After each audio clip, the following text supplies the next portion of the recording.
Vou só contar duas coisinhas para a gente contextualizar sobre os Mutantes, que a gente vai falar daqui a pouco, e também sobre a Jovem Guarda.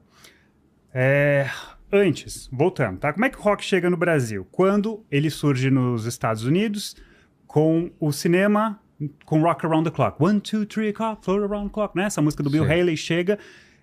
O rock surge com cantores negros, mas ele ganha projeção mesmo com os cantores brancos. Porque aí sim, eles eram bonitinhos o suficiente para vender para a massa, né? Os negros, eles achavam que não eram. Muito bem.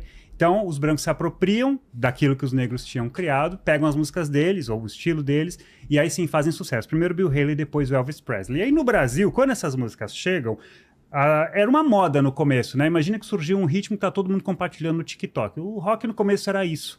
Então eles pegavam cantores famosos, cantavam samba-canção, outros estilos, e chamaram para gravar os primeiros rocks, né, no Brasil, da Nora Ney, que cantou o primeiro rock brasileiro. Enfim, os anos 50 foram assim, pegando essa moda que vinha de fora. No fim dos anos 50, o que acontece?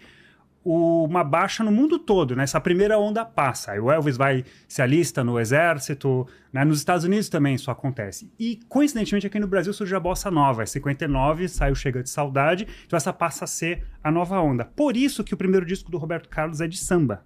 Olha. Que foi um disco ali no final dos anos 60, porque ele tava... Roberto Carlos é um cara que ele queria ser um cantor de sucesso, só não sabia como. Então procurou uma forma e achou que ia ser samba, mas, assim, disco que ninguém lembra, porque não tinha nada a ver. E aí, só que aí, cara, os anos 60 seguiram assim, mas quando tem 62, começa a invasão britânica. Aí vem os Beatles, depois vem os Stones, outras bandas inglesas e tal. E aí, cara, mais uma vez vem uma moda de fora e no Brasil ele começa a ser inundado por essas bandas e começa a pintar a banda tudo quanto é lugar. Agora eram roqueiros mesmo. Até então era gente que vinha de outros estilos e a gravadora chamava, canta um rock aqui, porque vem cá e canta um rock. O primeiro rock que foi gravado pela Nora Ney, uma mulher, aliás, importante de destacar, só foi gravado por ela porque queriam alguém que falasse bem inglês. Porque o primeiro rock era a mesma letra do Bill Haley, que não é dele, né? Mas enfim, o Rock Around the Clock, cantada era em inglês também, entendeu? Porque ninguém tinha traduzido ainda. E aí precisavam de alguém que tivesse uma boa pronúncia, por isso que escolheram ela. Aí depois, enfim, aí foi desenvolvendo, depois surgiram as primeiras letras. O primeiro rock em português, gravado no Brasil, assim, uma letra feita aqui mesmo, né? Que não seja uma tradução de fora, foi gravado pelo Calbi Peixoto. Ele é tipo um dos pioneiros do rock também. Mas então tá, voltando lá pros anos 60, começa essa... Conceição, é o cara do Conceição? É o cara do Conceição. A música é Conception. Rock and Roll em Copacabana. Ah, é? É. Foi essa? Não, o primeiro Rock em Brasil foi o Enrolando o Rock, do Betinho. Acho que a do Calbi foi logo depois, assim, foi uma junto com a outra. Primeiro rock brasileiro, Enrolando o Rock. Enrolando o Rock. Que foi trilha sonora de um filme que era sobre um cara que ele era meio que um trambiqueiro aqui em São Paulo e se envolvia com o pessoal do rock, que era uma galera do mal, que vivia num... Era tipo todo mundo meio ladrão, assim, sabe? Era como eles pintavam rock and roll no começo, porque eles eram os transviados, né? Assim, a origem dessa palavra... Da juventude transviada, James Dean, a galera que fumava, que usava a jaqueta de couro...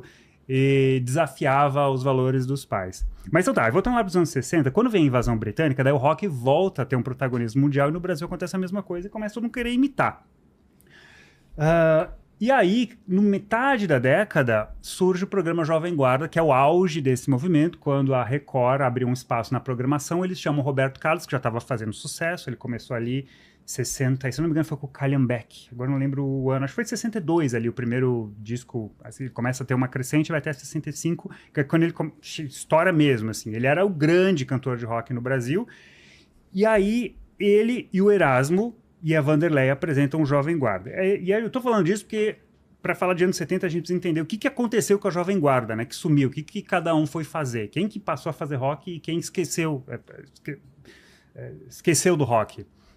Cara, e eles eram assim, nas tardes de sábado ou domingo, eu acho que era no sábado. Nas tardes de sábado era o que os brotinhos sentavam pra assistir. E o rock da Jovem Guarda, esse rock invasão britânica, que basicamente era o quê? Pegar as músicas dos Beatles, de bandas estrangeiras, traduzir, e por isso que ficou conhecido com Yeah, Yeah, Yeah, né? Loves you, yeah, yeah. Então esse era o Yeah, Yeah, Yeah. E aí esse era o rock que os pais mais toleravam. Aqueles era que toleravam. Limpinho. Era o rock limpinho. Era a música limpinha, assim. Mas ainda assim, ela despertava o quê?